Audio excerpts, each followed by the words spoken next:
जोहार, मैं बोल रहा हूँ राजेश कुमार। आज जो तुम लोगों को हम कंसेप्ट देने जा रहे हैं, शीर्षक ही दिए हैं जलवायु का, कि नज़रिया बदलेगा तो नज़ारे बदलेंगे। इसको इतना बेहतरीन तरीके से समझ लेना कि इसी से तुम्हारा वर्ल्ड ज्योग्राफी, इंडियन ज्योग्राफी और झारखंड के ज्योग्राफी का सोचने का नज़रिया बदल जाएगा। पीटी और मेंस दोनों का कंसेप्ट बदल जाएगा।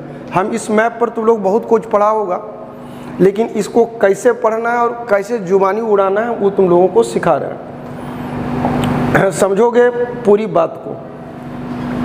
तुम लोग झूठ बोलता होगा, हाँ या ना बोलो। तो झूठ कितना टाइप का होता है? हमारी परिभाषा के मुताबिक झूठ होता है दो टाइप का।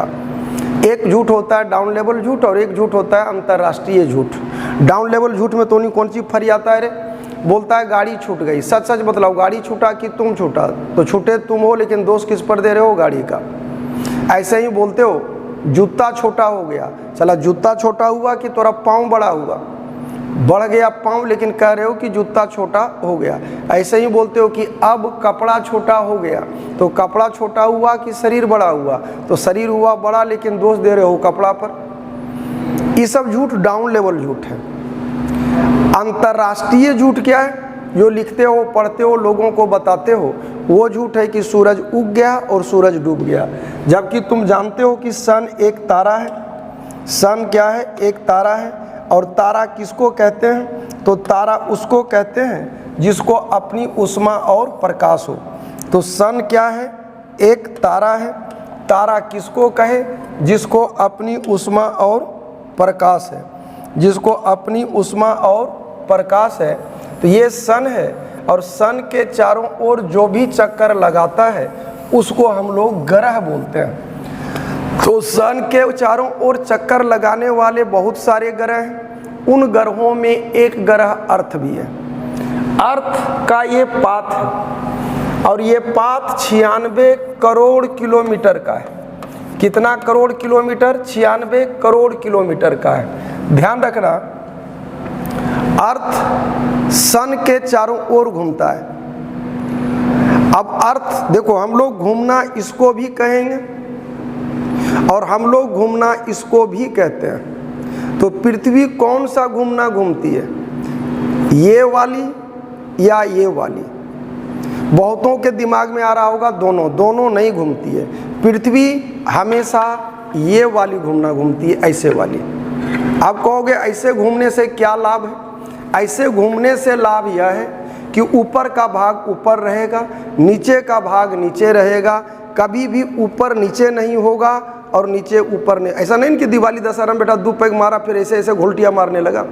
ये घूरेगा तो ऐसे ही, तो ऊपर का भाग ऊपर रहा, नीचे का भाग नीचे रहा। यही कारण है कि नक्शा में तुम लोग हमेशा ऊपर को उत्तर बोलते हो और नीचे को दक्षिण बोलते हो। लेकिन इसमें हानि क्या है? मान लो कि यहाँ सन है, ये सन है, समझना, इमेजिन करना तुम अपने हिसाब से। सन तो अपनी जगह स्थिर है, ये घूम रहा है। तो ये जब घूम रहा है तो बतलाओ इसका कौन भाग पूरब कहेगा? ये रुक जा रहा है, इसका मतलब ये नहीं धरती रुक गया। कौन भाग पूरब कहोगे? तो बहुत के दिमाग में आएगा जहाँ लाइट पड़ेगा। तो बतलाओ पृथ्वी 24 घंटा में एक चक्कर लगा लेती है, तो कौन भाग में लाइट नहीं पड़ेगा? आज यहाँ लाइट पड़ा, अभी मतलब 12 घंटे के बाद यही घूम के पीछे आ जाएगा कि नहीं? जो पूरब है वो पश्चिम हो गया, और जो पश्चिम कल था वो आज पूरब हो गया। ये टोटल पार्ट पर 24 घंटा में लाइट पड़ जाएगा। तो इसके किसी भी भाग को पूरब कहा जा पाएगा क्या? तो इसका कोई भी भाग पूरब नहीं कहलाएगा। इसलिए कहा कि दाईं तरफ के भाग को हम पूरब कहेंगे। अब कहोगे सर दायां तरफ ही क्यों, बायां काहे नहीं कहेंगे? क्योंकि पृथ्वी, जरा समझना, मेरी ओर देखो, मेरी ओर देखो, आंख में आंख डाल के देखो। हम ऐसे मूव कर रहे हैं, तो मेरा बायां तेरा दायां है ना। तो सारा कैलकुलेशन अर्थ के रोटेशन के हिसाब से, इसलिए चूंकि पृथ्वी बाएं से दाएं घूमती है और वो बायां तेरे लिए दायां है, इसलिए सब कुछ का कैलकुलेशन होगा तेरे दाएं से।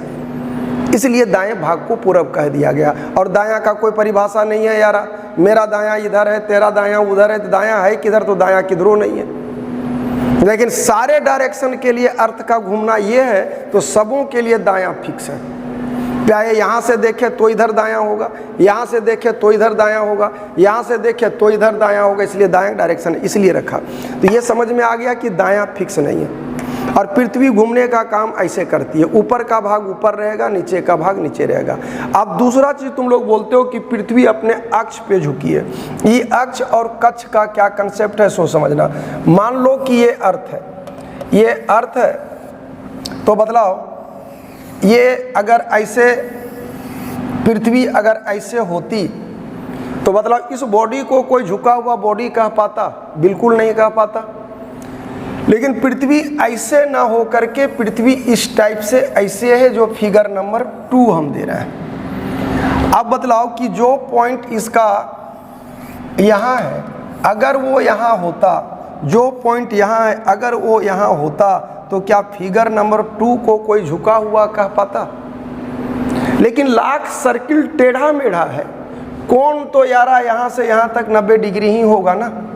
तो इस एक्सिस को हम लोग बोलते हैं वाई एक्सिस, इस एक्सिस को हम लोग बोले एक्स एक्सिस, एक्स एक्सिस को ही कहते हैं पाथ, मतलब रास्ता, और इसको बोलते हैं अक्ष। ये कहलाएगा। हाँ, अब समझोगे। जैसे हम स्ट्रेट हैं तो तुम कह रहे हो कि सर आप तो सीधे हैं, हम झुक गए, तो कैसे जाना झुक गया यार? एक काल्पनिक रेखा इमेजिन किया कि अगर हम ऐसे होते तो हम झुके हुए नहीं कहलाते। अब समझोगे कि जो पृथ्वी वाई एक्सिस के रिस्पेक्ट में इतनी झुकी हुई है, इतना, तो लेकिन कोण यहाँ से यहाँ तक है कितना? तो यहाँ से यहाँ तक का कोण, यहाँ से यहाँ तक का कोण, यहाँ से यहाँ तक का कोण है 90 डिग्री।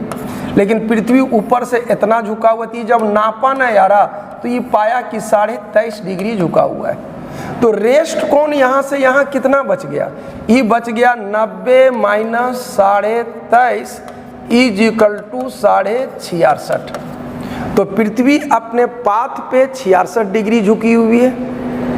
और हमको उम्मीद है कि ये अक्ष और कक्ष का कंसेप्ट 100% तुम लोगों को समझ में आ गया होगा। वाई एक्सिस के रिस्पेक्ट में है 23.5 डिग्री और एक्स एक्सिस के रिस्पेक्ट में है 66.5 डिग्री। समझ में आ गया?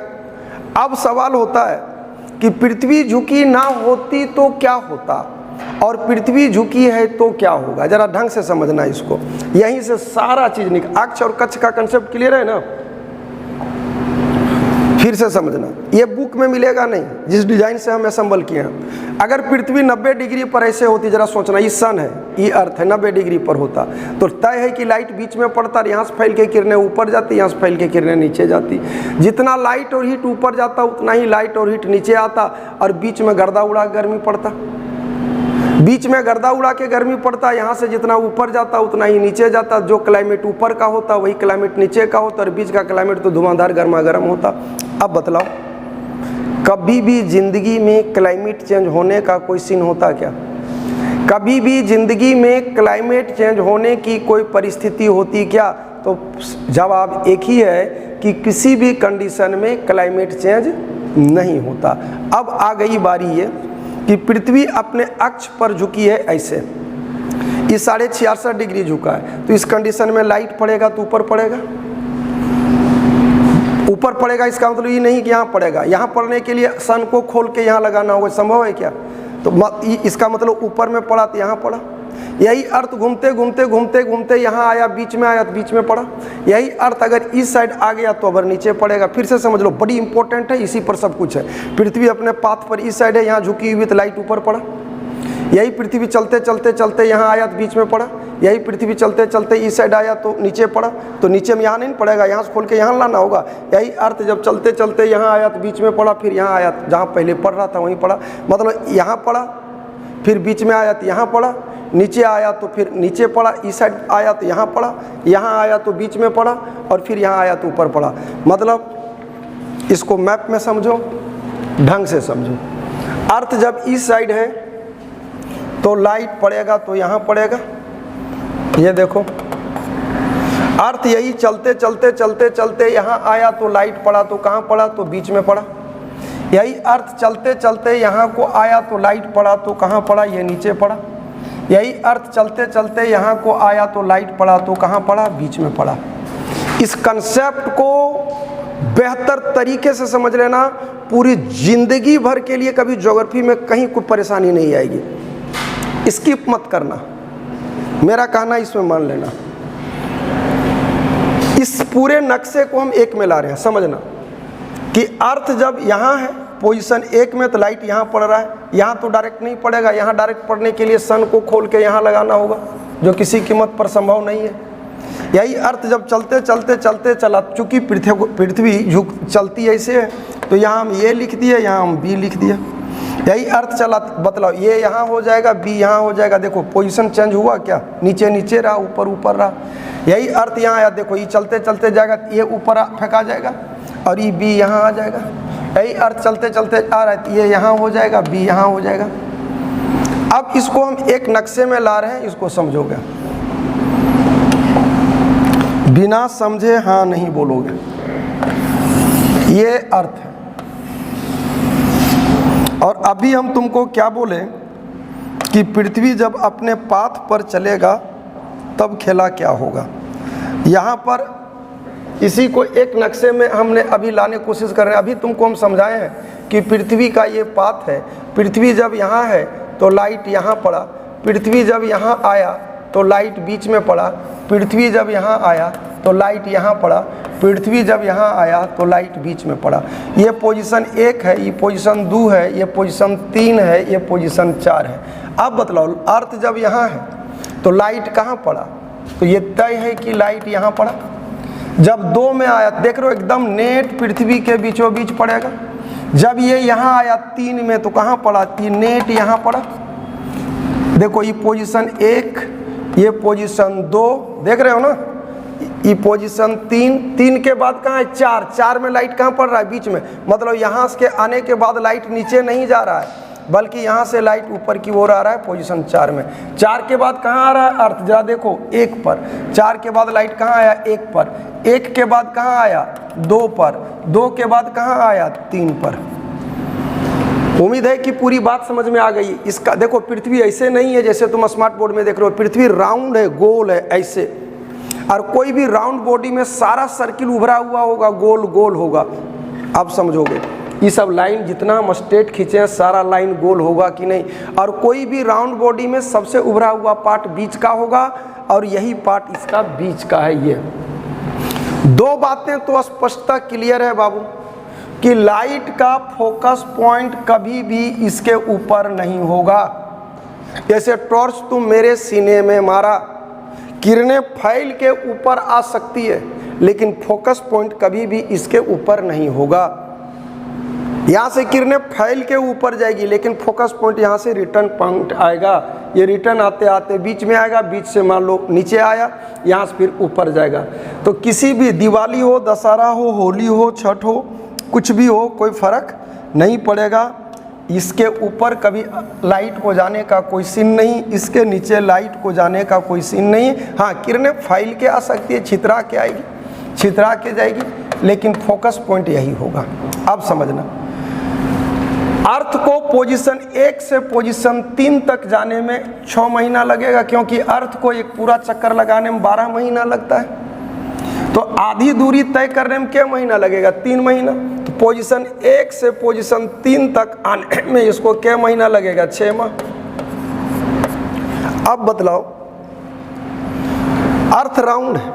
अब तुम हमारे बॉडी पर समझो, यहाँ लाइट पड़ रहा है तो जहाँ पर लाइट डायरेक्ट पड़ेगा यार, जहाँ पर बोर्सी सीधे सीधी होगा, गर्दा उड़ा गर्मी होगा कि नहीं, किरणें फैल के यहाँ से बीच में आएगा, बीच से फिर डाउन होके नीचे जाएगा, तो क्या नीचे उतनी गर्मी होगी। तो जब सनलाइट डायरेक्ट टू डायरेक्ट यहाँ पड़ेगा उस वक्त सीजन यहाँ गर्मी का होगा। सेम टाइम में जून का मान लो महीना है, हम लोग इंडिया में है, सनलाइट यहाँ डायरेक्ट पड़ रहा है तो गर्मी पड़ रहा है। अब बतलाओ उसी जून के महीने में यहाँ क्या होगा, उसी जून के महीने में यहाँ पर होगा सर्दी।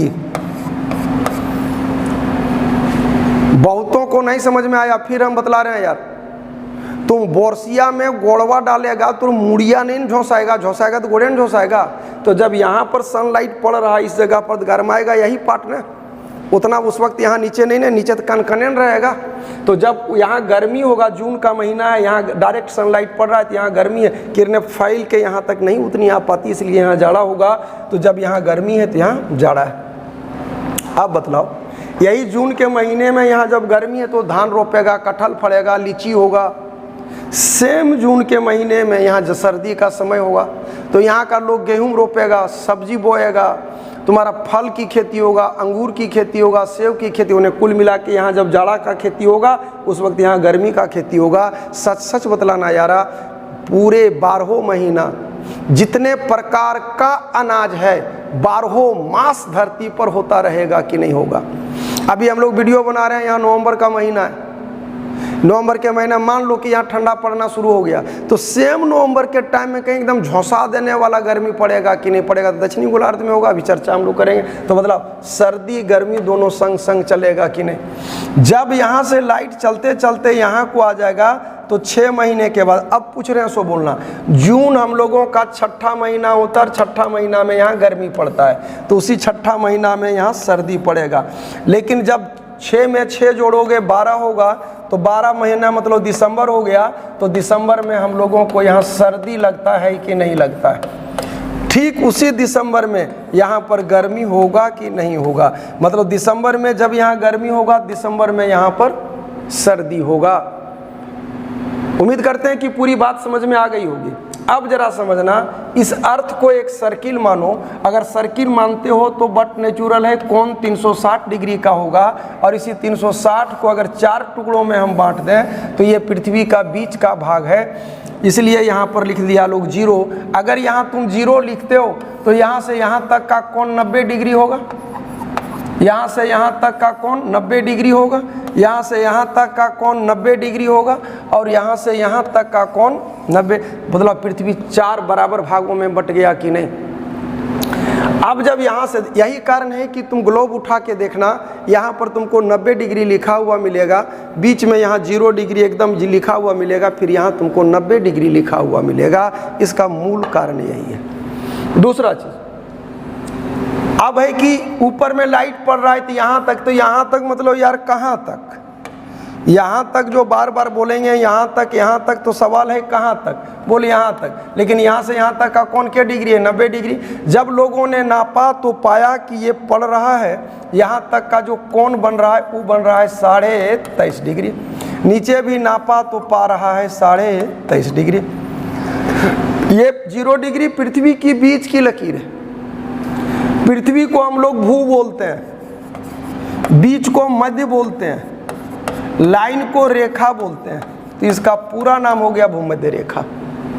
इसी को विषुवत रेखा बोलते हैं, इसी को डोलड्रम बोलते हैं, इसी को शांत कटिबंध बोलते हैं। ये वर्ल्ड ज्योग्राफी पढ़ाएंगे तो एकदम जर्रा जर्रा कोना कोना तोड़ देंगे, क्योंकि हमको झारखंड की ज्योग्राफी में घुसना है। लेकिन इस प्रॉपर कंसेप्ट को लिए बगैर अगर चलोगे ना तो जो शुरू में मैप दिखाए थे ना वही करते रहेगा। शीत प्रकार की जलवायु तो आर्द्र जलवायु, सागर प्रभावित जलवायु, वो नहीं काम देगा। 2 मिनट में मटिया मेट कर देगा अगर सेटर ढंग का होगा तो। लेकिन इस कंसेप्ट के आने के बाद हिला नहीं पाएगा। सेटर गलत हो सकता है लेकिन तू गलत नहीं हो सकता, थोड़ा सब्र कर लो।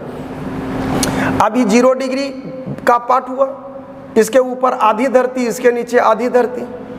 अगर धरती को गोला मानो तो 0 डिग्री के ऊपर आधा गोला, 0 डिग्री के नीचे आधा गोला। इसी आधे गोले के लिए एक वर्ड आता है, और वो वर्ड आता है क्या, तो वो वर्ड आता है गोलार्ध। तो यहाँ से ऊपर के पार्ट को लोग बोल दिया उत्तर, तो ये हो गया उत्तरी गोलार्ध। क्या हो गया, उत्तरी गोलार्ध। और इसी उत्तरी गोलार्ध का अपर पॉइंट ये हो गया उत्तरी ध्रुव। यहाँ से नीचे के पार्ट को लोग बोल दिया दक्षिण, और चूंकि आधा गोला है ये भी कहला गया दक्षिणी गोलार्ध। और इसी दक्षिणी गोलार्ध का लास्ट पॉइंट ये कहलाया दक्षिणी ध्रुव। अब इस बार बार बोलना पड़ता कि उत्तर का 23.5, दक्षिण का 23.5। ये उत्तर का और दक्षिण का लफड़ा दूर कर दिया यार, और इसी लाइन 23.5 डिग्री का नाम लोग रख दिया कर्क रेखा, और नीचे वाले का लोग रख दिया मकर रेखा। ऊपर को अंग्रेजी में बोले लाइन ऑफ कैंसर, और नीचे वाले को बोले लाइन ऑफ कैप्रिकॉर्न। ऊपर का कहलाया लाइन ऑफ कैंसर, नीचे का कहलाया लाइन ऑफ कैप्रिकॉर्न। उम्मीद है कि ये समझ में आ गया होगा। अब जो समझा रहे हैं समझो। अब जब सनलाइट यहाँ पड़ रहा है, जब सनलाइट तुम्हारा इस पॉइंट पर पड़ रहा है तो यहाँ पर सीजन किसका हो गया? तो यहाँ पर सीजन हो गया गर्मी का। सीजन किसका हो गया? गर्मी का। लेकिन जब यहाँ गर्मी है तब सेम टाइम में यहाँ सर्दी है।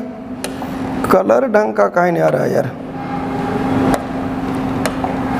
यहाँ जब पड़ा गर्मी का तो सेम टाइम में यहाँ हो गया सर्दी। जैसे आप देखो सनलाइट तो कभी इसके ऊपर जाएगा नहीं, तो लाइट धीरे धीरे नीचे की ओर खिसकेगा। तो जैसे जैसे लाइट नीचे की ओर आएगा, 0 डिग्री पर गर्मी घटेगा कि बढ़ेगा? तो स्वाभाविक है बढ़ेगा। बोरसिया जैसे जैसे जहाँ घसकते जाएगा गर्मियाँ बढ़ते जाएगा ना भाई, तो 0 डिग्री पर गर्दा उड़ा गर्मी पड़ेगा। यहाँ से जब नीचे जाएगा तो किरणें फैल के जाएगी, यहाँ से यहाँ पहुँचेगा तो पर भी किरणें फैल के जाएगी। यहाँ से फिर जब ऊपर की ओर जाएगा फिर गर्मी बढ़ेगा, डायरेक्ट पड़ेगा तो गर्मी यहाँ से इधर जाएगा तो छिटक के आएगा। अब बतलाओ, इस लाइट के, इस लाइन के कुछ ऊपर और इस लाइन के कुछ नीचे जिंदगी भर माहौल गर्मा गर्म रहेगा कि नहीं? दूसरी चीज़, यहाँ हर 6 महीना में क्लाइमेट चेंज हो रहा है कि नहीं? तो यहाँ का क्लाइमेट कभी खुशी कभी गम का है। यहाँ का क्लाइमेट कभी खुशी कभी गम का है। और यहाँ तो गर्दा उड़ा के रटा के गर्मी पड़ रहा है, तो यहाँ का माहौल गमगीन होगा कि नहीं होगा? माने ज़बरदस्त गर्मी होगा कि नहीं होगा? और कभी कभी होगा कि 12 मास होगा? तो तय है कि यहाँ 12 मास गर्मी पड़ेगा, यहाँ 6 महीना में गर्मी पड़ेगा यहाँ। और यहाँ से हम लोग जितना दूर जाते चले जाएंगे उतना ही ठंड बढ़ता चला जाएगा, क्लाइमेट कूल हो जाएगा। यहाँ आओगे तो गर्मी कूल हो जाएगा, यहाँ से नीचे आएगा तो क्लाइमेट ठंडा ठंडा कूल, यहाँ आकर के हो जाएगा गर्मी कूल। जानते हो, इसी पर निर्भर करता है पूरा क्लाइमेट, इसी पर निर्भर करता है पूरा लोगों का रहन सहन खान पान, इसी पर निर्भर करता है एग्रीकल्चर। तो सच बतलाना यारा, यहाँ ज़बरदस्त गर्मी है, एक भी ठंडा वाला आइटम यहाँ होगा?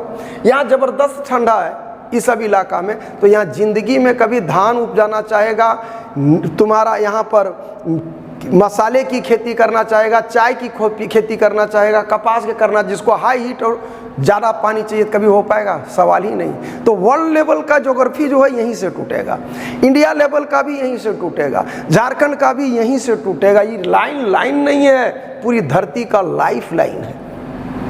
अब समझना, यहाँ गर्दा उड़ा के गर्मी पड़ेगा।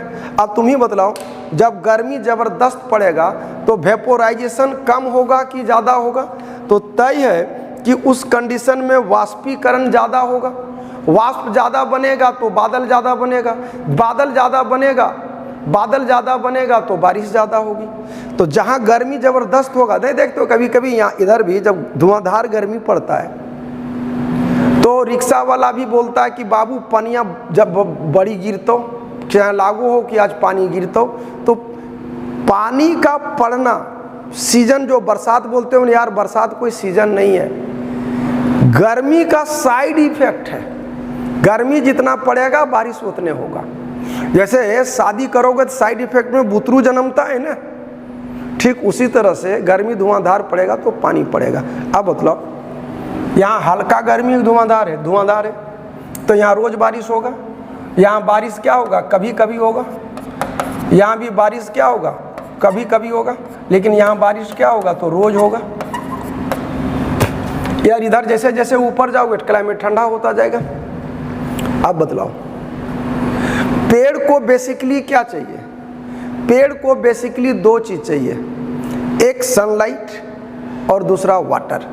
तो यहाँ के पेड़ को सनलाइट, 0 डिग्री के पेड़ को सनलाइट और वाटर हल्का मिल रहा है, गर्दा उड़ रहा है, तो यहाँ गर्दा उड़ रहा है। तो यहाँ का पेड़ खाया पिया घर का होगा कि नहीं?